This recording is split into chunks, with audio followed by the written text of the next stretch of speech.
자, 그래서 이에 대한 증거로 외환 보유액 역대 최대 얘기가 나오고 있습니다. 네. 네. 역대 최대입니다. 역대 최대. 또 역대 최대예요. 역대 최대, 당군 이래 최대. 네. 네. 헌정사상 최대. 아, 외환 보유국이 네. 4,500억 달러를 넘어섰고요. 네. 한 달 만에 62억 달러가 늘었다고 합니다. 그렇습니다. 6조 5천억 원어치 이상을 흑자를 냈다는 거죠, 기업들이. 문제는 아까도 얘기했지만 이 돈이 그냥 해외 계좌에 있는 상태로 신고만 돼서 집계만 되고 있지. 안 들어오죠. 예? 우리는 이게 국민은행이나 우리은행으로 들어와 갖고 우리 은행으로. 계좌에 찍히질 않았다는 거야. 네. 그래서 지금 현재 올해 이번 달에만 62억 달러가 늘어나면서 기존에 있었던 최대 기록보다도 47억 달러가 더 많은 상태라고 합니다. 자, 기존의 최대가 또 문재인 정부 때입니다. 그 이전도 최대가 문재인 정부죠. 그렇죠. 예. 근데 이게 연 단위가 아니에요, 여러분. 한 달에 62억 달러가 늘어난 겁니다. 다음 달에는 얼마가 늘을까요? 더 많이 늘어나겠죠. 80억 달러 좀 늘겠죠? 네. 이 추세로 쭉 드러나게 되면 한 달, 1년 내내 하면 얼마나 늘까요? 제 생각 500억 달러 이상 늘 겁니다. 외환 보유게. 네. 50조 원 이상의 엄청난 외환 보유가 는다는 거죠. 그러니까 기존 최대 기록이 지난 2월 말이거든요. 그것보다도 47억 달러가 많은 외환 보유고입니다. 아무튼 뭐 이렇게 되다 보니까 네. 우리나라의 어떤 국가 신용도도 동시에 높아지면서 IMF의 특별 인출권이죠. 그러니까 우리나라가 IMF에 자유롭게 돈으로 땡길 수 있는 금액이 1억 달러 이상이 늘었다고 합니다. 그러니까 이거는 국가의 신인도 자체가 확 올라갔다는 의미인 그렇죠. 거죠. 예. 그래서 지금 현재 이제 국가별로 따져놓고 보면 9위 수준이라 그래요. 네. 세계 9위. 네. 중국이 3조 달러, 일본이 1조 3천억 달러, 스위스 1조 달러, 인도 5천, 인도도 꽤 많구나. 인도 5천억 달러, 러시아 5천억 달러, 대만 5천억 달러, 홍콩 4,900억 달러, 사우디 4천억 달러, 그리고 우리는 4,400억 달러, 9위. 이 정도 되는 수준이거든요. 네. 그러면 이거 올해 안에 우리나라가 순위 훨씬 앞으로 갈 수 있는 지금 사실 그러니까. 4위까지는 갈 것 같아요. 갈 것 같은데요. 인도를 제끼고 4위까지는 갈 것 같은데요. 네. 자, 여기에서 이제 잘 들여다 봐야 되는 게 있습니다. 일단 일본의 1조 3천억 달러는 일본이 엔화로서 기축통화국이기도 하고요. 워낙 많은 해외 자산들을 해외에 갖고 있기 때문에 물론 한 12조 원 이상의 해외 자산을 갖고 있다고 지네들이 주장을 해요. 네. 부동산이 그렇게 많다면서요. 그러니까. 해외에 나가 있는 부동산이나 이런 것들이 많다고 하니까. 그래서 이제 중국하고 일본은 번외로 치겠습니다만 스위스 같은 경우에는 지네 돈 아니에요. 딴 나라 애들이 갖다 맡긴 돈이거든. 늘 우리가 알고 있는 그 스위스 계좌? 스위스 은행. 스위스 은행 계좌, 아하. 안전한 중립국 계좌에 맡겨놓은 돈들이 하는 거지. 스위스가 벌어서 이만큼 싼 거 아닙니다. 네, 그런 부분을 따지고 놓고 본다면 실질적으로 무역 활동을 통해 가지고 그 국민들이 벌어들인 GDP를 통해 갖고 이렇게 외환 보유국을 쌓고 있는 나라는 중국하고 우리밖에 없어요. 네. 네. 근데 중국에 있는 3조 1,700억 달러라고 하는 이 돈 중에 2조 달러 이상을 이미 이 대출로 받아서 땡겨서 썼기 때문에 중국은 비틀비틀한 상황이라는 얘기를 하지 않습니까? 그러니까 송 작가님이 계속 그 얘기 하셨죠. 그렇기 때문에 난 이제 우리나라가 이 외환보유고가 이렇게 많이 올라온 데 대해서 이제는 좀 더 디테일한 관리에 들어갈 때가 됐다라는 생각이 들어요. 어떤? 디테일한 관리라 함은 우리가 예를 들어 석유를 사온다든지 국제 원자재 시장 안에서 달러로 결제하기 위해서 필요로 하는 달러 수준은 약 2천억 달러 정도면 네. 충분합니다, 사실. 네. 그렇기 때문에 나머지 2천억 달러에 대한 우리 그 외환성 그 자금들에 대해서 좀 더 분산 조치가 좀 필요하지 않나라는 걱정을 해봐요. 왜? 달러 너무 불안해. 불안하니까 네. 달러는 불안하니까. 네. 나중에 이 달러가 뭔 그 꼴을 당할지 모르는 그렇다 비트코인 사란 얘기는 아니에요. 뭐 무슨 위에나를 바꾸자든지 유로에 투자하자는 얘기는 아니고 네. 좀 더 이런 부분에 대한 현명한 투자 방안을 좀 생각해가지고 우리도 이제 좀 여유를 가질 수 있는 게 생겼다는 거지. 근데 이런 자산들에 대한 활용법을 좀 생각을 해야 될 거고요. 자, 이 4천억 달러 중에 약 1,700억 달러에 가까운 돈이 기업들의 해외 유보금입니다. 해외 자산으로 해외 계좌에 동결돼. 그보다 훨씬 더 많다는 얘기도 있어요. 뭐 어디 조세 회피 지역에 가면 더 많은 돈이 숨어져 있다는 말도 있는데 네. 솔직히 뭐 그것까지는 내비두더라도 공식적으로 있는 이런 그 기업 유보금들에 해당되는 부분에 대해서 통제, 과세 아니면 최소한 뭐 이거를 재투자할 수 있는 어떤 방안을 내놓아야만 이걸 할 수 있다든지 뭐 이런 방식으로 해갖고 어느 정도 좀 개입을 해야 되는 수순이 오지 않았나 싶어요. 물론 뭐 어떤 변동이 있을 수 있습니다. 유가가 갑자기 확 오를 수도 있고 또 어떤 팬데믹이 더 심해져 갖고 다시 세계 경제가 셧다운에 갈 수도 있겠습니다만 현재 한국의 이제 어떤 방역적인 체계 그리고 안정적인 생산성 그리고 외교적인 어떤 위상을 봤을 때 옛날에 뭐 오일 쇼크나 뭐 어느 뭐 남북 관계의 어떤 긴장 관계 뭐 이런 걸로 해갖고 우리가 갑자기 확 이 신뢰도가 떨어지거나 이게 무너질 수 있는 위험이 아니기 때문에 그렇죠. 무작정 쌓는 것보다는 이 쌓아진 재산을 알뜰하게 돌리는 부분 안에서 연구를 좀 해봐야 된다는 거예요. 네.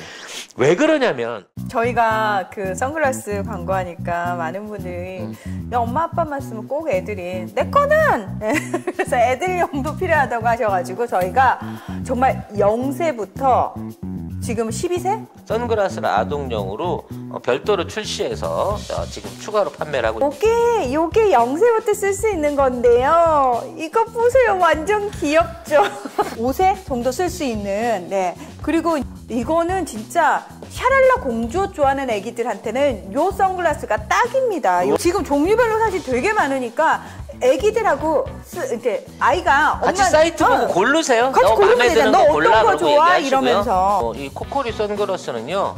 일단 이제 절대 안 깨집니다. 아니 근데 네. 이게요. 그 방탄이거든요. 이게 차로 밟아도 안 깨, 망치로 때려도 안 깨져요. 너무 이뻐요. 그래서 대부분 이제 렌즈로 된 걸 잘못 끼면 사고 났을 때 아이가 다치거나 눈에 손상이 평생 가는 거잖아요. 그렇죠. 이게 안전해야 되고 오히려 이걸 쓰고 있는 게 애들이 넘어지거나 야외나 나뭇가지나 뭐 이런 데 쓸리거나 찔릴 수 있는 거를 오히려 방어해 줄 수 있는 방탄 기능이 있는 거고 그다음에 이걸 입안에 넣어도 안전할 수 있는 안전한 플라스틱 소재를 사용했기 때문에 러버 소재예요, 이게. 그래서 자외선 차단, 내구성, 내화학성, 내충격성을 다 가지고 있는 TAC 평광 기능까지 있는 렌즈라는 거죠.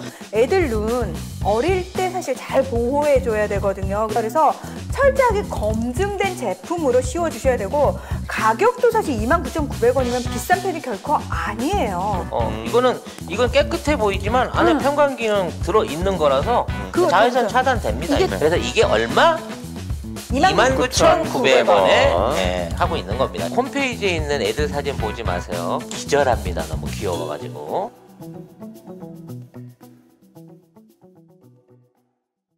2천억 달러도 불안하면 딱 1,000억 달러. 1,000억 달러? 1,000억 달러만 떼가지고요. 투자만 잘하면 이 돈으로 벌어들일 수 있는 수익이 얼마일까요? 5%만 건져도 100억 달러가 넘지 않습니까? 500억 달러가 넘지 않습니까? 500억 달러면 50조예요. 50조면 우리나라 복지 예산을 2배로 늘릴 수 있다니까. 근데 이걸 빌리거나 쓰자는 얘기가 아니잖아. 좀 우리도 이런 좀 활용을 좀 하자고 정책적으로. 뭐 요런 어떤 금융 감독에 너무 보수적인 태도를 취하지 말고 좀 더 적극적으로 시장 안에서 우리 가진 대한민국의 공동 자산을 운영할 수 있는 그렇다고 명박이처럼 막 해외에다가 무슨 이상한 네. 투자 이런 거 하지 말고 하지 우리 신뢰할 수 있는 정부니까 우리 정부를 믿고 이런 류의 어떤 좀 더 우리 가지고 있는 재화를 활성화할 수 있는 방안을 좀 꾸며볼 시대가 되지 않았나라는 생각이 듭니다. 내 돈도 아닌데 굉장히 넉넉해요. 기분이. 근데 이런 송 작가의 뇌피셜을 완전히 파묻어 버리려고 하는 의도가 보이는. 누가 봐도 이거는 얘네들이 기업들 돈 건드리지 말자는 소리구나로 보이는 머니투데이 기사가 있습니다. 자, 한번 기사 내용 읽어볼게요. 네. 외환 보유액 무조건 많을수록 좋은가? 이봐, 뭔가 이게 좀 부정적이잖아. 지금 외환 보유액이 많이 쌓여서 최상으로 좋은 상태다라고 얘기하는데 이 찬물을 끼얹기 시작하는 거야. 얘들도 잘 들어보세요. 그러니까 기사를 쓰는 방식이 이제 여러분도 이제는 머릿속에 대충 그려지실 거예요. 외환 보유액 정의는 중앙은행이나 정부가 국제 수지 불균형을 보전하거나 외환 시장 안정을 위해 언제든지 사용할 수 있도록 보유하고 있는 대외 지급 준비 자산이다. 세계적인 무역 마찰과 경기에 대한 불확실성이 커진 글로벌 금융시장에서 우리 정부가 발행한 채권이 안전자산으로 인기를 얻고 있는 것은 분명히 반가운 소식이다. 수입 상품 대금 지불과 외화로 빌렸던 대규모 대출을 갚아야 할 상황이 겹쳐 민간에서 전액을 동시에 모두 상환할 수 없거나 외환 시장에서 원화 가치가 급락했을 때 통화 당국이나 정부가 활용할 수 있는 비상금이다. 즉 기관 투자가들이 외국 기관이나 기업에 돈을 빌려주거나 물건을 판매하고 제대로 대금을 받을 수 있을지 판단할 때 최후의 보루로 확인하는 지표가 바로 그 국가가 보유한 외환 보유액이다. 잠깐 끊고 갈게요. 네. 우리가 IMF를 맞을 때 국내 외환 보유국 잔고가 50억 달러가 모질해가지고 맞아요. 일본한테 꿀라 그랬는데 일본이 안 꿔줘. IMF도 안 꿔주지 말라 그래가지고 부도를 말하자면 당했어 우리가. 근데 그 이전에 이렇게 중요하다고 하는 이 외환 보유액들을 김영삼 정부가 그 당시에 개경부가 어떻게 써버렸는지 보라고요. 해외여행 자유화 시키면서 암암리액 이거 해외여행 자유화 시켜가지고 민간인들이 그 외환보유액을 다 들고 나가갖고 해외 관광하면서 썼다는 게 말도 안 되는 얘기고요. 말이 안 되죠. 해외여행 자유화라 읽고 해외 밀반출이라 그렇죠. 해외에 비공식 발출이 가능한 루트를 열어놓고 그렇죠. 기업들이나 일부 부정한 세력들이 돈을 다 세탁한 거예요. 그렇죠. 예. 그래놓고 그게 이제 텅텅 비고 난 다음에 IMF가 오게 되니까 나는 몰랐다. 대통령도 보고받은 바 없다. 재경부도 대책을 안 세웠다라고 딱 잡았던 겁니다. 그와 관련된 과거 다큐나 영화를 보면 사실 이거는 고의적인 게 관리의 부실을 고의적으로 일으킨 고의적인 사고, 금융사고라는 징조가 너무 많이 보이거든요. IMF가 1년 전부터 시그널을 보냈어요. 이렇게까지 외환보유고를 관리 안 하고 써버리면 안 됩니다라고 하는 걸 했는데도 불구하고 이 경고 시그널들을 당시에 경제 전문가라고 하는 공무원들이 다 무시했던 정황이 있단 말이에요. 그러니까 이 외환 보유고가 중요하냐 그때 가서 처음 쳐알았다는 것처럼 얘기하고 있지만 원래 이런 부분 안에서의 위험도가 있었기 때문에 한번 당했기 때문에 우리가 외환 보유고를 다른 나라에 비해서 진짜 경제 규모에 비해서 착실하게 많이 쌓고 있다는 거지. 응? 적정 분위기라고 하면 딱 알맞은 정도면 1,000에서 2,000억이면 되는데 그 이상을 지금 쌓아놓고 있다는 거예요. 그러니까 그때는 네. 그 당시만 해도요. 뭐 우리도 마찬가지고 국민들은 외환 보유액이 얼마큼 쌓여야 되고 그게 왜 중요하고 이건 관심 몰랐잖아 우리는. 그렇지. 아무도 알려주지도 않았어. 오히려 해외여행 다니라고 막 방조했어. 그래놓고 나중에 IMF가 터지니까 국민들이 해외 관광을 많이 가서 나라가 망했다잖아. 순식간에 국민들을 죄인을 만들어버린 거야. 우리 때문이라고 하는데 우리는 아니 나가라고 해서 저희는 여행을 갔을 뿐인데 저희가 그렇게 돈을 많이 썼나요? 근데 사실은 알고 봤더니 이 나쁜 놈들이 지들끼리 사실 돈 벌어먹고 밀반출하고 이런 나쁜 짓을 해서 나라가 이렇게 된 거를 국민들한테 다 뒤집어 씌웠단 말이에요. 근데 그때 왜 우리는 언론은 있는 그대로 다 믿었고 왜 공무원들을 있는 그대로 다 믿었고 왜 정권을 있는 그대로 다 믿었을까요? 그러게 말입니다. 왜 그랬을까요, 우리는? 이제는 안 믿지만. 이제는 안 믿습니다. 이제는 절대로 안 믿습니다. 여러분이, 근데 보세요. 이것도 사실은 노무현 대통령이 목이 터져라. 지금 외론이 문제다라고 얘기를 해줬기 때문에 우리가 문제가 있나? 라는 생각을 갖기 시작했고요. 그 검사와의 대화를 보면서 우리 충격받았잖아요.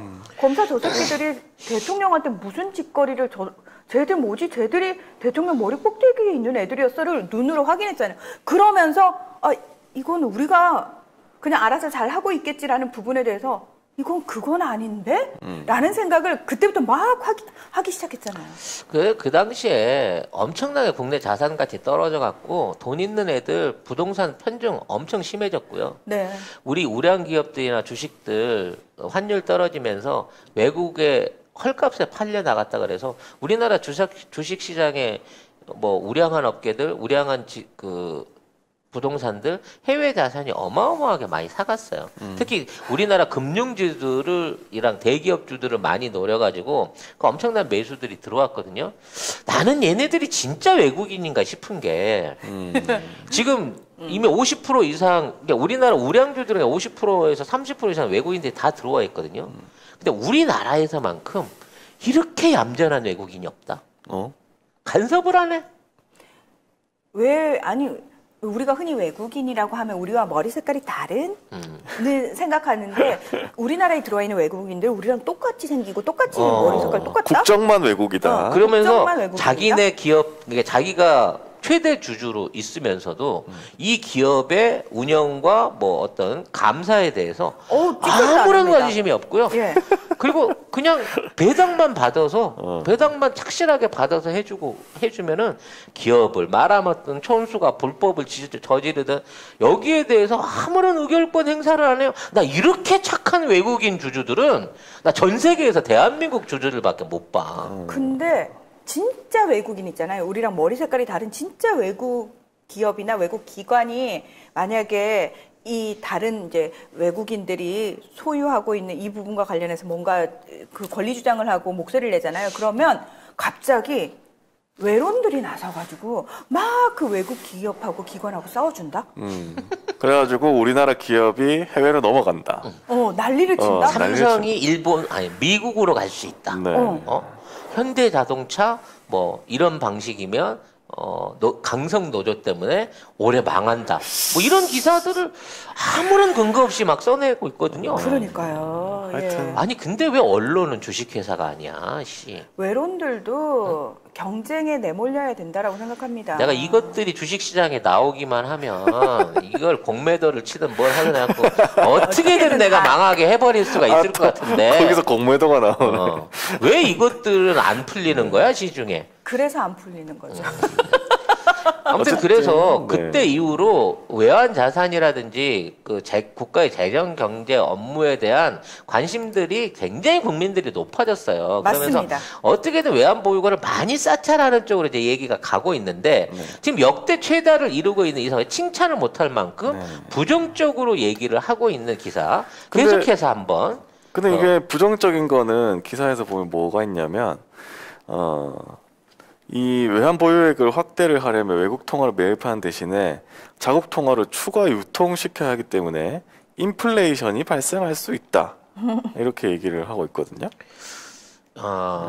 이게 이제 인플레이션이 쉽게 말해서 외국 돈이 많이 들어와 있는데 이 돈을 풀어버리면 큰일 난대요. 돈 값어치가 갑자기 이런 상승한다. 거지. 예, 기업들이 돈을 많이 가져왔어. 벌었어. 세금 내느니 그 직원들한테 성과급으로 한 1000%씩 1년 연봉만큼을 성과급으로 더 줬어. 아이고야. 아이쿠야. 줄만 하거든. 왜? 지금 대기업체들 인건비 비중이 전체 어떤 매출 소요 비용 안에서 20% 넘는 데가 없어요. 대부분 20% 미만으로 지금 유지가 되고 있거든요. 물론 너무 노예로 오래 살아가지고 받을만 한데도 그렇게 줘도 될까라는 생각 먼저 이 노예의 삶. 이게 노예라기보다는 지경이 없어. 하도 하청을 많이 때려버리니까 삼성전자 같은 큰 회사도 스타벅스에 반밖에 고용을 안 해. 그 정도 될 정도니까 아무튼 직영으로 이제 데리고 있던 직원들한테 1000%가 넘어했어. 아니 근데 700% 푼 기록도 있기는 있어요. 증권회사 1,700%도 푼 적이 있지만 네. 어찌 됐건 한 1,000%쯤 풀었다고 보이잔 말이지. 그렇게 돈이 풀리면 인플레이션이 일어난대. 인플레이션이 일어난대요. 돈이 너무 많이 쏟아져가지고 갑자기 물가가 오르면서 갑자기 국가가 위험해진다는 게 이렇게 벌은 돈을 절대 국민한테 풀어서는 안 되고 그렇지. 꼭꼭 계좌 안에다 채워놓고 혹시라도 환율이 떨어지거나 외국인들이 급작스럽게 돈을 인출해갖고 뱅크런 말하자면 한국에 있는 외국 자본이 다 빠져나갈 때를 대비해가지고 그 돈을 꼭 가지고 있어야 된다는 거야. 와, 진짜 사악하다. 이렇게 표현해놨어요.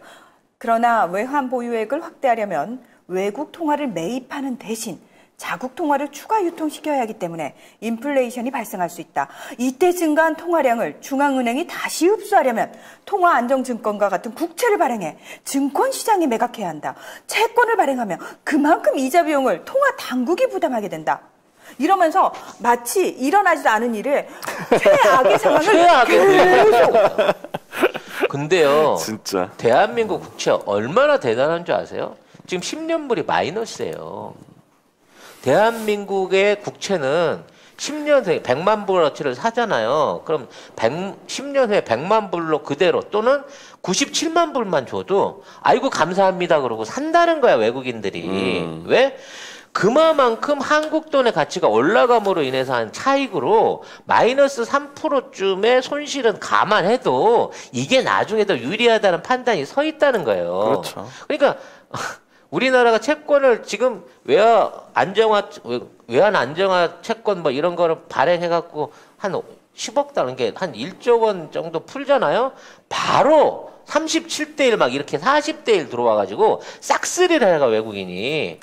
우리가 외환 보유가 너무 넉넉해갖고 할 필요가 없으니까 채권 발행을 안 하고 있는 것 뿐이지 지금 국내 안에 들어와 있는 채권도 거의 최저이율에 가까울 정도로 지금 대한민국 경제 그 성실성은 외국은행이 더 인정을 해주고 있거든. 그렇죠. 이런 상황에 한국에 집어넣은 돈을 빼갖고 외국인이 달아난다고? 증시에 있던 돈을 빼고 한꺼번에 옛날처럼 양딸 깎게 하고 튄다고? 튀라 그래.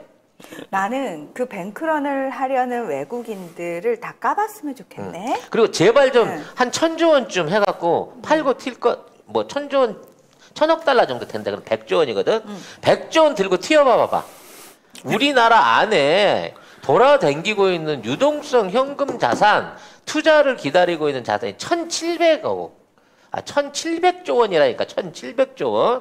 우리나라가 이런 나라야. 물론 이 1,700조 원 중에 한 1,200조 원 대기업 돈일 것 같긴 하다만 어찌 됐거나 이마만큼의 재정 안전성을 갖추고 있는 나라에서 지금도 이런 원시적인 기사를 마치 김영삼 정부 1년 전에 나왔어야 될 기사를 써내고 있다는 거지. 그러니까 보세요.